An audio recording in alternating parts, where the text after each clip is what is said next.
Hi friends, എല്ലാവർക്കും സുഖമാണല്ലോ. നമുക്ക് സിമ്പിളായിട്ടൊന്ന് ഒരു അയില ഫ്രൈ ചെയ്യാം. അതിന് വേണ്ടിയിട്ട് ഞാനൊരു പാത്രം എടുത്ത് ഇതിലേക്ക് ഒരു 1/2 ടീസ്പൂൺ മഞ്ഞൾപ്പൊടി, 1.5 ടീസ്പൂൺ മുളക് പൊടി, അത് കഴിഞ്ഞിട്ട് അതിൻ്റെ കൂട്ടത്തിൽ ഞാൻ 1/2 ടീസ്പൂൺ കുരുമുളക് പൊടി, എന്നിട്ട് അതിൻ്റെ കൂടെ ആവശ്യത്തിന് ഉപ്പ്, എന്നിട്ട് 1 ടീസ്പൂൺ ഇഞ്ചി വെളുത്തുള്ളി പേസ്റ്റ്, എന്നിട്ട് അരമുറി നാരങ്ങ നീര്. ഇത് ഇത്രയും കൂടെ ഇതിൻ്റെ കൂടെ ചേർത്ത് കൊടുക്കുന്നുണ്ട്. ഇത്രയും കൂടെ ചേർത്തതിന് ശേഷം നമുക്കിത് കൈകൊണ്ട് നന്നായിട്ട് മിക്സ് ചെയ്യാം. നന്നായിട്ട് മിക്സ് ചെയ്തതിന് ശേഷം നമുക്ക് കുറച്ച് വെള്ളം ഒഴിച്ചിട്ട് ഒരു പേസ്റ്റ് രൂപത്തിലാക്കിയെടുക്കാം. ഈ മീൻ നമ്മൾ മസാല ആക്കുന്നത് കുറച്ച് കട്ടിക്കല്ല, ഇച്ചിരി ലൂസായിട്ട് നമ്മൾ മിക്സ് ചെയ്തെടുക്കണം. ഇങ്ങനെ മിക്സ് ചെയ്തെടുത്തെങ്കിലേ നമുക്ക് ഈ മീനിൻ്റെ ഉള്ളിലേക്ക് നമുക്ക് നന്നായിട്ട് മാരിനേറ്റ് ചെയ്യാൻ പറ്റത്തുള്ളൂ.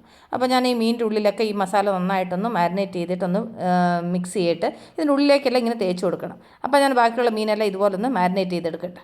അപ്പം കണ്ടില്ല, അപ്പോൾ എല്ലാ മീനും ഇതുപോലെ മാരിനേറ്റ് ചെയ്തെടുത്ത് ഇനി ഒരു അരമണിക്കൂർ കഴിഞ്ഞിട്ട് നമുക്കിത് ഫ്രൈ ചെയ്യാം. അതിനുവേണ്ടി ഞാൻ പാൻ അടപ്പേ വെച്ച് ഇതിലേക്ക് ഞാൻ ഒരു 3-4 ടേബിൾ സ്പൂൺ എണ്ണ ഒഴിച്ചു. എന്നിട്ട് നമ്മൾ റെഡി ചെയ്ത മീൻ ഇതിലേക്ക് വെച്ച് കൊടുക്കാം. നിങ്ങളുടെ അടുത്ത് കറിവേപ്പില ഉണ്ടെങ്കിൽ കറിവേപ്പില വെതറിയിട്ട് മീൻ വെച്ച് കൊടുത്തു കഴിഞ്ഞാൽ അടിക്ക് പിടിക്കത്തില്ല കേട്ടോ.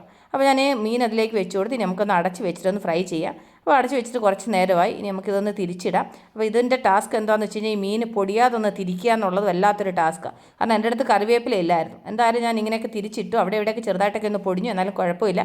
അപ്പോൾ നമ്മുടെ മീൻ ഫ്രൈ ഇനി ആ സൈഡിലൂടെ നന്നായിട്ടൊന്ന് ഫ്രൈ ആവട്ടെ. അപ്പോൾ നമ്മുടെ മീൻ ഫ്രൈ റെഡി ആയിട്ടുണ്ട് ഫ്രണ്ട്സ്. അത്ര സിമ്പിളായിട്ടൊരു മീൻ ഫ്രൈ ഉണ്ടാക്കി നേട്ടില്ലേ. അപ്പോൾ എൻ്റെ കൂട്ടുകാർ ഇങ്ങനെയാണോ മീൻ ഫ്രൈ ചെയ്യുന്നത്? അപ്പോൾ നിങ്ങൾക്ക് എൻ്റെ ഈ റെസിപ്പി ഇഷ്ടപ്പെട്ടാണെന്ന് വിശ്വസിക്കുന്നു. അപ്പോൾ നമ്മൾ ഉടൻ തന്നെ അടുത്ത വീഡിയോ ആയിട്ട് വീണ്ടും കാണും വരെ. Take care, by.